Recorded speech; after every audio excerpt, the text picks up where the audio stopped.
Esto lo vimos la semana pasada, pero vamos a recordarlo, principalmente porque todos los reflejos que vamos a ver de aquí en adelante vamos a usar la misma estructura que hemos conversado de receptor, vía aferente, centro integrador. Y como recordarán, lo que empezamos a hacer ahora es empezar a ponerle nombres bien concretos.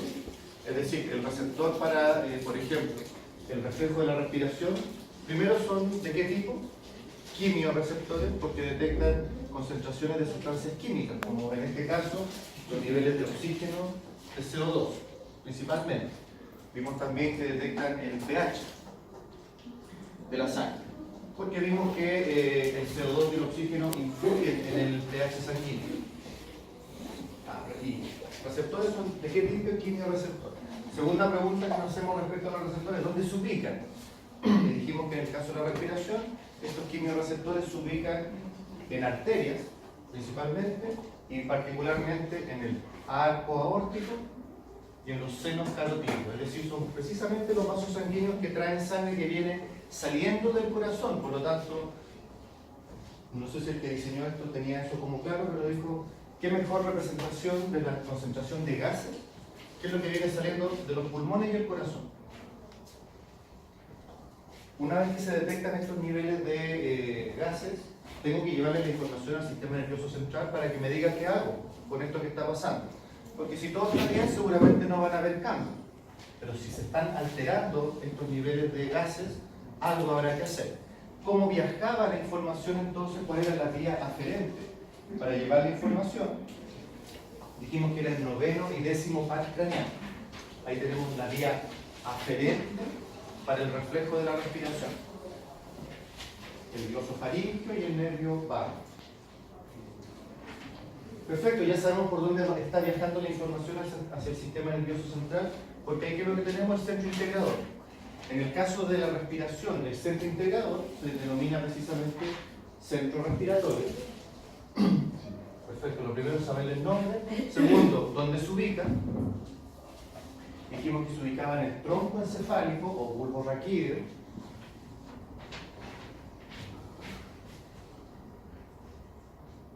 Pero que en este caso particular estaba formado a su vez por 4 áreas que tenían funciones diferentes en el control y regulación del ciclo respiratorio. Y dijimos entonces que había 4 áreas. Una área neumotáxica que inhibía la inspiración y una área apnéusica que la estimulaba. Y comentábamos de que en realidad el centro respiratorio de lo único que se preocupa es de activar y desactivar la inspiración, porque ese es el proceso activo dentro del ciclo respiratorio. Porque la expiración, que es exhalar y eliminar los gases que están en los pulmones, era un proceso pasivo que no era más que el retorno a la posición normal, al volumen normal de la caja torácica. Por lo tanto, del momento que se estimula la inspiración, se activan todos nuestros músculos inspiratorios. ¿Con qué fin? Expandir la caja torácica, lo cual va a generar una presión negativa que, sincronizado con que yo dejo abiertas las vías aéreas, el aire entra en forma natural. Pero si yo suelto los músculos respiratorios, los relajo, naturalmente la caja torácica vuelve a su tamaño y al igual que el émbolo de una jeringa, el aire va a tender a salir en forma natural siempre que todas las vías aéreas estén abiertas para eso, porque si yo las bloqueo, el aire no va a salir. Ahora, no sé si está de más, pero recordemos que los pulmones nunca quedan sin aire, ¿sí? Eso se ve en fisiopatología, se ve más, y después cuando ve anestesia se ve con mayor razón que hay distintos tipos de volúmenes que se mantienen dentro de los pulmones. Si el pulmón queda totalmente vacío, se colapsaría y no tendría la fuerza, los músculos respiratorios no tendrían la fuerza de volver a separarlos, porque la presión negativa sería muy fuerte. Así que siempre hay un volumen residual que mantiene los pulmones por cierto nivel de expansión.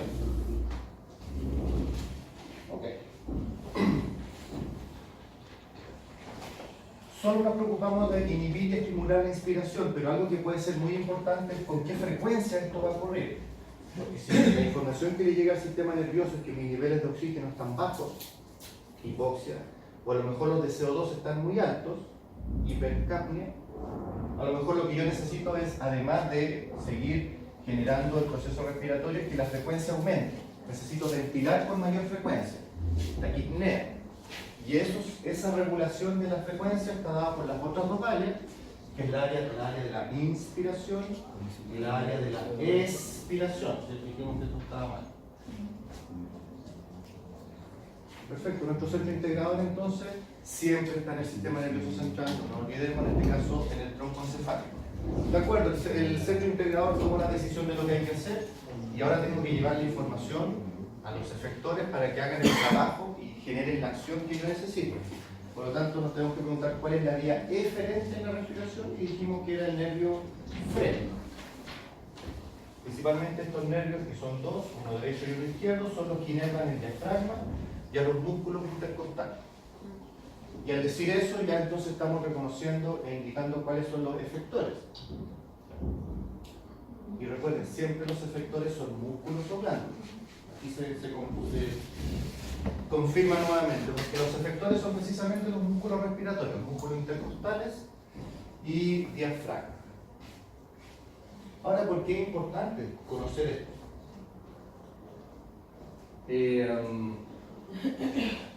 Porque si un individuo presenta problemas en regular su frecuencia respiratoria, por ejemplo, yo el análisis inmediatamente lo hago colocándome en la mente, ¿será el receptor el problema? ¿Habrá algún daño en las vías aferentes?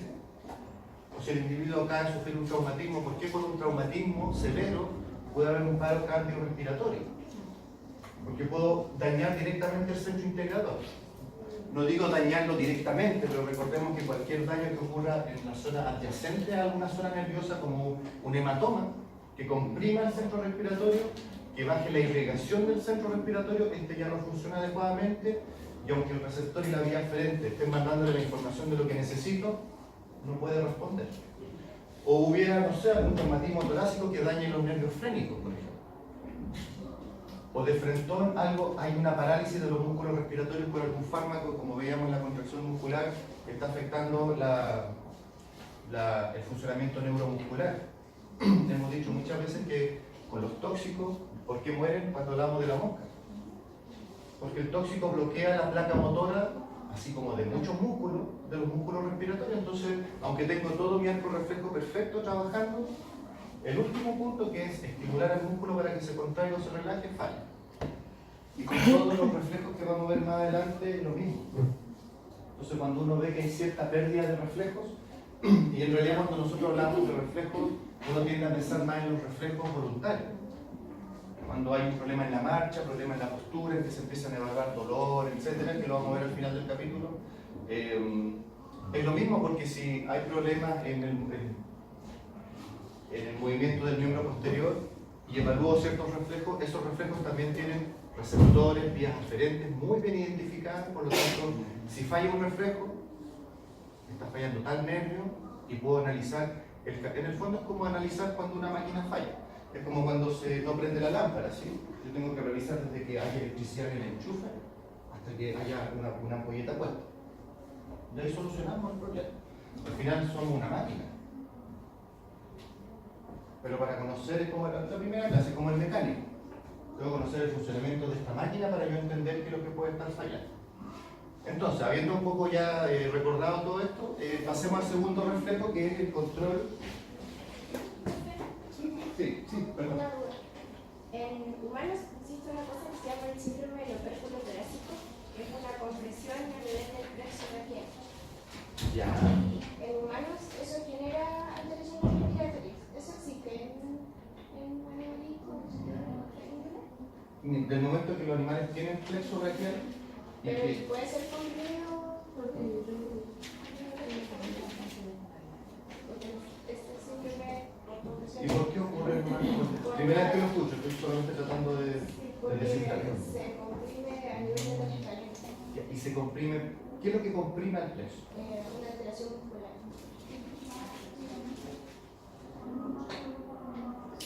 O sea, en animales, del momento que poseen estos plexos, una masa, no sé, un hematoma, un cuerpo extraño, cualquier cosa que comprima o que dañe, del momento que por los plexos pasa inervación, como lo decíamos recién, del momento que decimos que el área inspiratoria y expiratoria regulan la frecuencia, claramente están influidas por las vías simpáticas y parasimpáticas.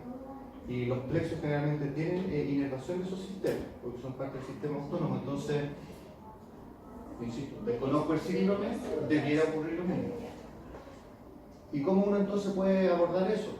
Conocer ubicación del plexo braquial, los nervios que salen del plexo braquial, a dónde inervan, y si yo sé que esas zonas están fallando, mi primer análisis, a ver, analicemos la zona del plexo.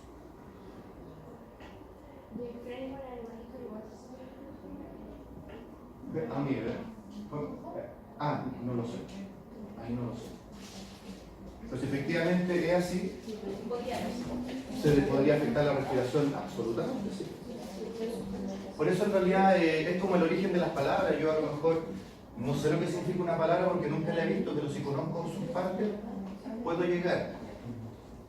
No conozco el síndrome que mencionó Javier.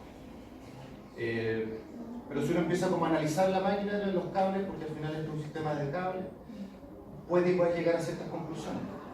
Y como les va a pasar siempre, y en realidad algo que deben tener claro y ojalá nunca le hagan creer lo contrario, ustedes no van a salir de la universidad sabiendo todo. De hecho no van a salir de oficio sabiendo... No, uno siempre estudia los casos y analiza y se quebra la cabeza y ojalá hagan muy buenas migas en términos personales y profesionales para saber a quién recurrir. Oye, a ti te gustaba él. Los veterinarios Superman ya no existen. Tengo que trabajar en equipo, un buen grupo de trabajo. Se usa mucho esto de a los que les gusta un área similar, que voluntariamente se juntan, hacen grupo y se juntan una vez a la semana y exponen los casos que han visto. Esa cooperación que como que uno echa de menos realmente en la profesión veterinaria, depende de ustedes. Así que lo que uno no sepa, está el colega o está el... Cada uno.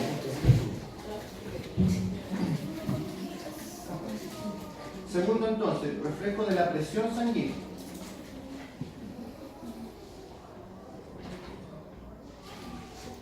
Antes de que veamos cómo se regula, ¿por qué es necesaria mantener una adecuada presión sanguínea? Yo les pregunto.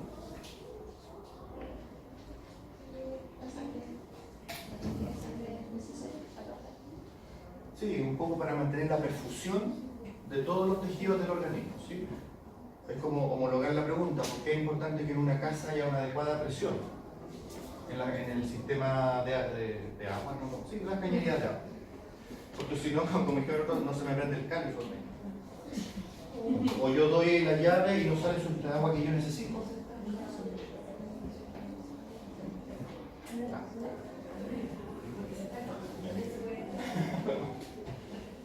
Exacto, lo que yo tengo que asegurar con una adecuada presión sanguínea es una adecuada, y ahí el concepto después en circulatorio lo vamos a retomar, perfusión. Una adecuada perfusión de todos los órganos, todos los tejidos. Por lo tanto, que un individuo sea hipertenso es un problema, y sea hipotenso también es un problema.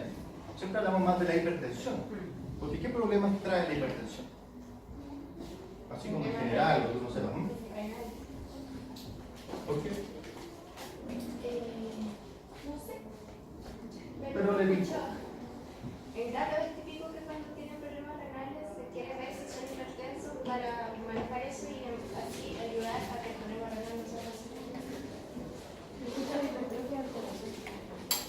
Ya.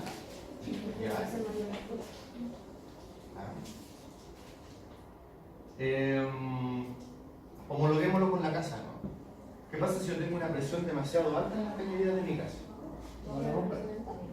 Una posibilidad es que se me rompan las cañerías por los lugares más delicados, la juntura, la soldadura, o saltó la llave que quedó mal puesta.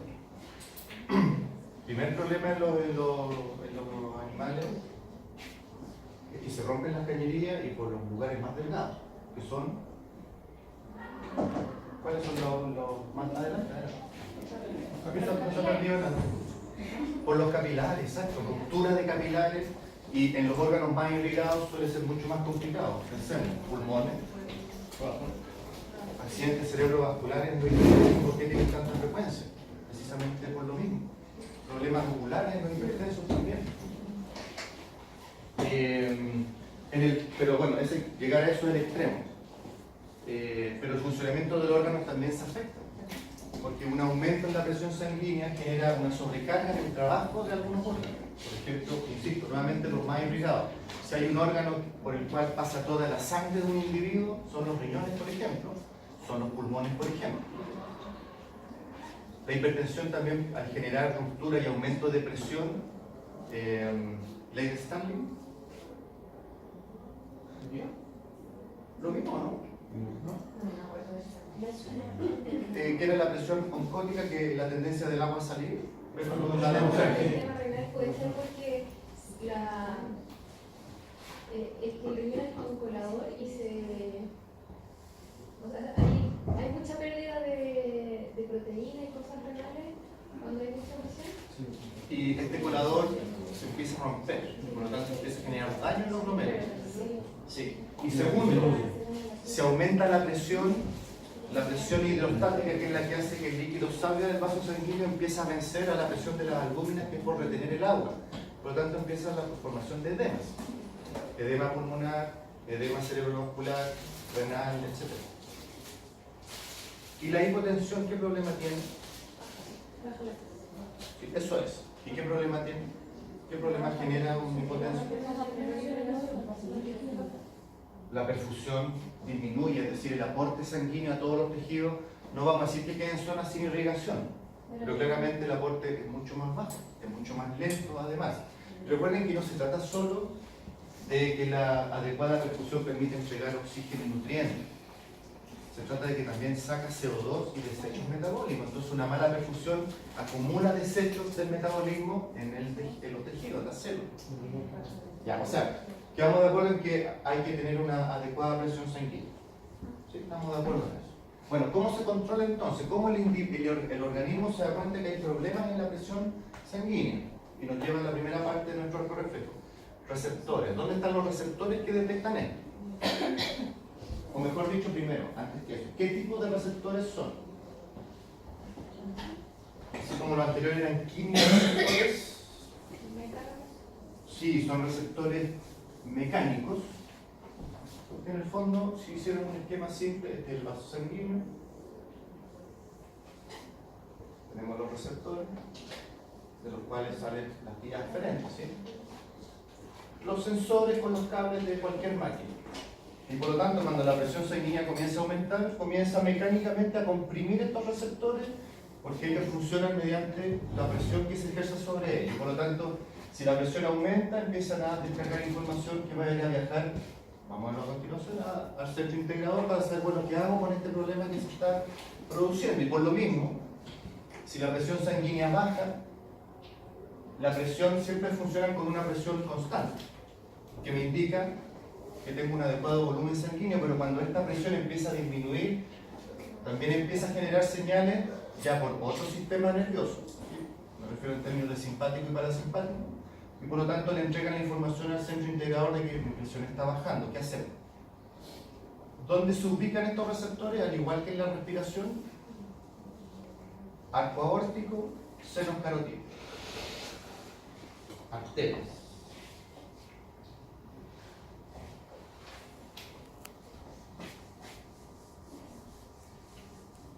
Bueno, baroreceptor, baro significa presión.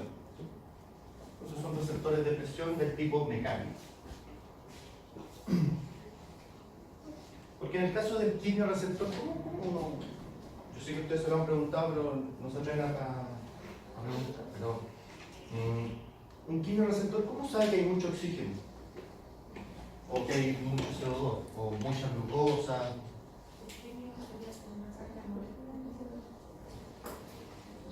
Pero por ejemplo, un individuo que tiene mucha glucosa, una hiperglicemia, no cambia la molécula de glucosa, solo que hay mucha. Pero la glucosa no es que se vuelva más grande como para que diga, parece que tengo más. Pero tiene que ver con la frecuencia con que la molécula toma contacto, con el receptor, toma contacto con una molécula de glucosa. Que al final es la concentración, porque si en la circulación hay una alta concentración de glucosa, el receptor específico para la glucosa va a tomar contacto, digámoslo así, más seguido con una molécula de glucosa.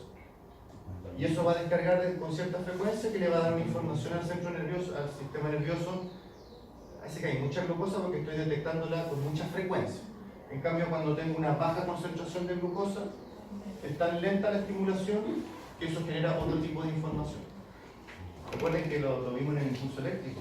El sistema nervioso trabaja sistema binario, o descarga o no descarga. Y por lo tanto, ¿cómo puede discernir distintos tipos de información? ¿Con qué frecuencia lleguen esos impulsos? No hay otra manera, no hay otro lenguaje en realidad. Ya, ¿por dónde viaja la información una vez que se detectan problemas de presión? Al igual que en el reflejo respiratorio, noveno y décimo par craneal.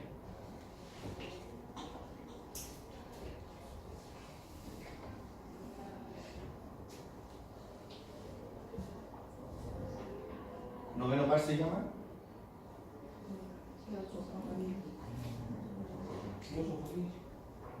¿Y el décimo? Ese es fácil, ese es el primero que uno se aprende. El óptico y el vago son los únicos que no se ¿El 5? El Géminis. Aprovechemos. ¿Qué otro? ¿Qué otro salta? El 1, el primero también uno lo aprende rápido. El rotatorio, ¿cierto? El rap de los binarios espinales. A ver, ya, por ver. No da vergüenza. ¿Le damos por la espalda?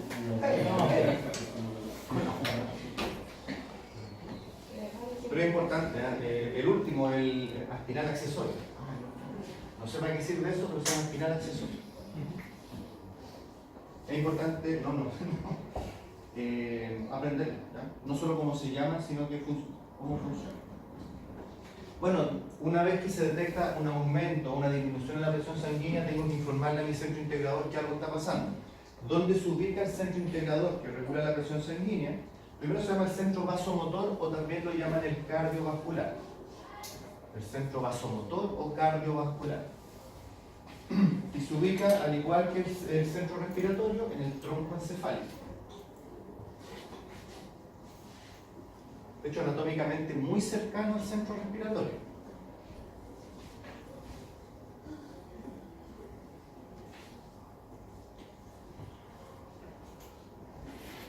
¿Qué es lo que explica el por qué los perros tienen arritmia fisiológica? Conocíamos ese concepto, ¿sí? Que los perros en forma fisiológica son arrítmicos. Si no, les cuento. Por lo tanto, es más, cuando el animal va envejeciendo, cuando ya empieza a haber cierto desgaste del sistema nervioso, se empieza a volver rítmico. Y tiene que ver principalmente con la proximidad anatómica del centro respiratorio con el vasomotor, que en muchas ocasiones, cuando el centro respiratorio está descargando información, como están tan cerca, ese estímulo tiende a estimular el vasomotor y por lo tanto genera cierta distorsión en el ritmo de la frecuencia cardíaca, de cómo está descargando el sistema vasomotor. Entonces en el fondo le mete un impulso de más y como que cojea el... pero es totalmente fisiológico, ¿sí? Ya, centro vasomotor es el centro integrador. Si hay una baja presión sanguínea, va a tomar una información, ¿cierto? Porque ¿cuál debería ser... si ustedes fueran el centro integrador y les dicen, ¿saben que hay una alta presión sanguínea? ¿Cuál sería un mecanismo para poder contrarrestar?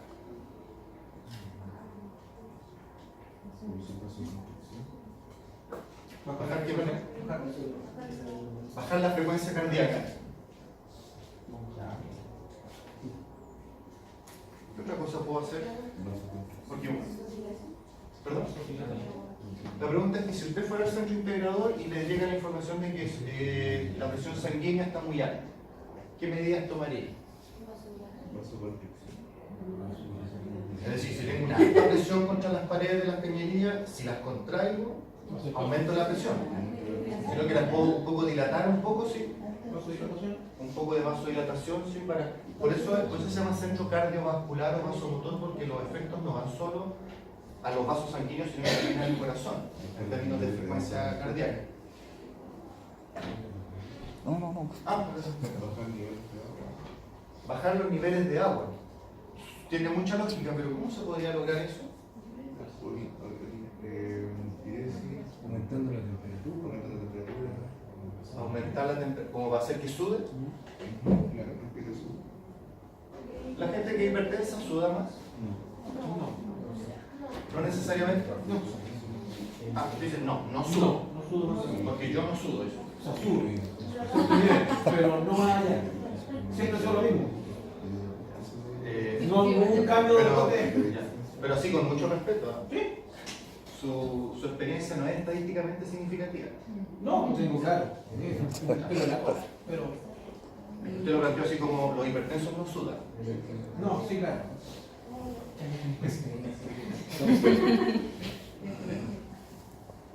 Es su testimonio.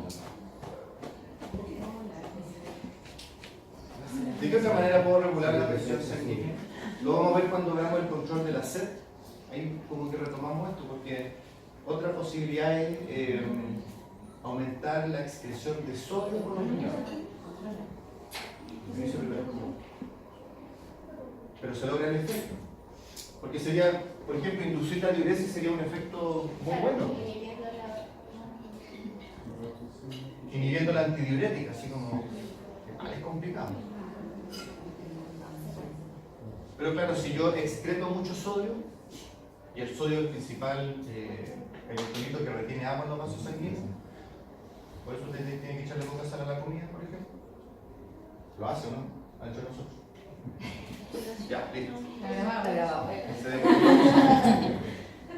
Es complicado. ¿Una glucosa puede ser también? ¿Perdón? ¿Una glucosa?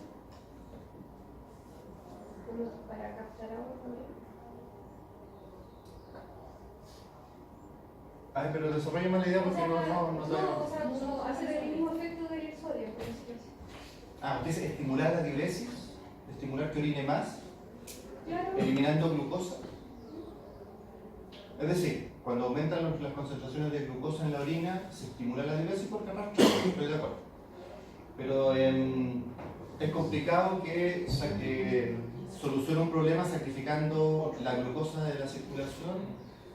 No. Pero principalmente tiene que ver con lo que hablamos recién, son los principales mecanismos. Ahora, eso es lo que probablemente permite de que alguien que va a ser hipertenso se demore en tener el diagnóstico. Porque cuando llegamos a cierto nivel de hipertensión necesitamos fármacos que nos ayuden a controlar eso.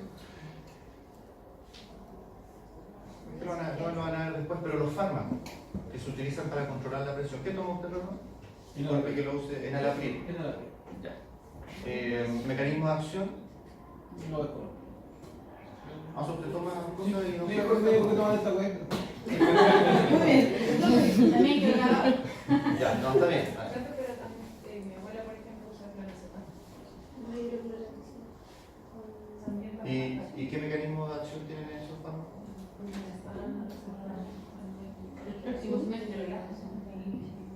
Sí, porque el clonazepam actúa en el sistema nervioso.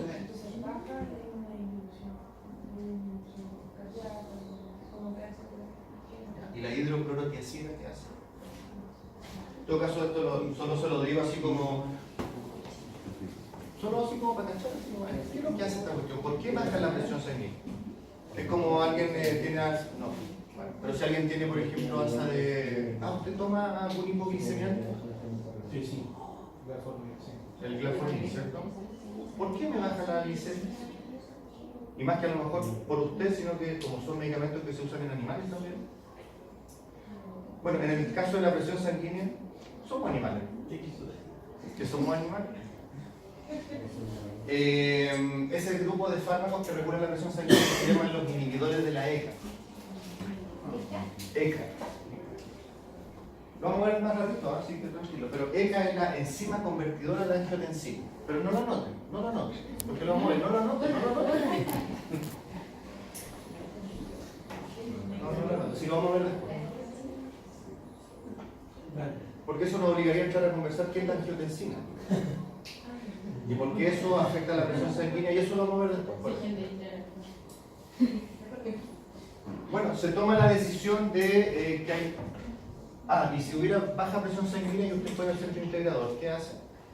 vasoconstricción. Ya hay la vasoconstricción, porque aunque tengo menos Aumento volumen, de agua, recupero la relación contenido-continente. Aumenta el nivel de agua. Ahora sí, de alguna manera retengo agua en la sangre y eso ¿cómo lo logro? Aumentando la retención de sodio. Y ahí participa la ECA. Ahí lo vamos a hablar. ¿Cómo le llevo la información a los efectores para que hagan lo que tienen que hacer? Principalmente las vías eferentes están en manos del sistema simpático, regulando tanto la frecuencia cardíaca como también el calibre de los vasos sanguíneos.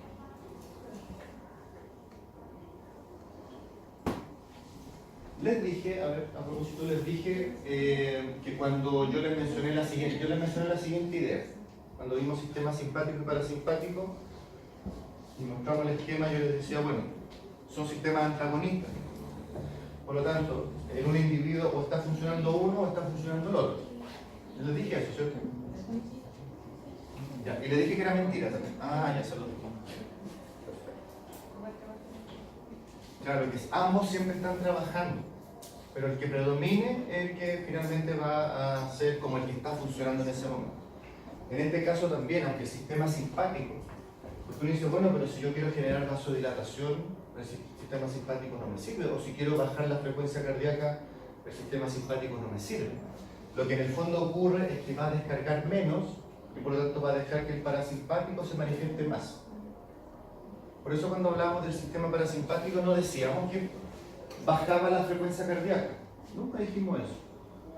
Dijimos que permitía que se regulara porque en el fondo lo que está pasando es que el simpático lo dejo de lado y dejo que el parasimpático mantenga mi frecuencia normal. ¿Sí? Nunca el parasimpático va a generar bradicardia, por ejemplo. No, permite que estemos en baja de la frecuencia cardíaca. Vuelva a lo normal. En otras palabras, todo está como siempre en un ritmo normal, a menos que el simpático meta su cuchara, porque eso es lo que hace que se acelere. Yo freno al simpático y vuelve. Lo voy a mover después en el corazón. Y bueno, ¿dónde están los efectores? Ustedes ya me lo han dicho. En las paredes de los vasos sanguíneos si es que busco vasoconstricción o vasodilatación, y también en el corazón si es que busco aumentar la frecuencia o regular. Nuevamente, los efectores son, en este caso, músculos.